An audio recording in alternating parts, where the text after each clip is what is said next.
Hey guys, Pastor Mark, Cross Christian Fellowship, Route 66. And today we're going to look at Proverbs 25. We're going to look at verses 8 through 11. Do not hastily go to court, for what will you do in the end when your neighbor has put you to shame?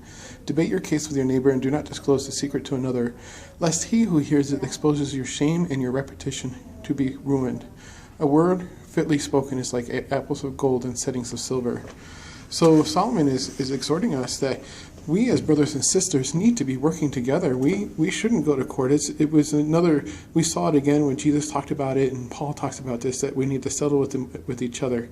And it's the best act of love that we can show, not just to ourselves, but to the world, that we can work out differences when we have problems, that we can come together and we don't need the world to be involved in settling our differences.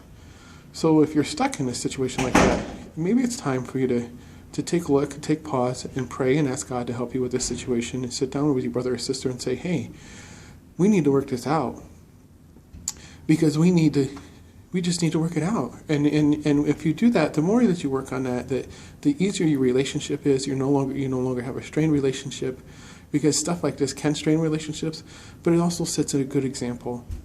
So let's do our best. And even when we're dealing with the world, Paul talks about doing our best to live as righteous as possible when it comes to dealing with the world too. So if we wrong the world, we need to try to settle it with them too, so that we can be an example for them as well. Guys, if you're struggling in your relationship with Christ, if you don't know who He is, why don't you take time and ask Him into your heart, or ask Him to help you with your situation, if it's one of these situations especially. If you have any prayer requests or any questions, give me an email at cross66info.com. With that, God bless and love you guys.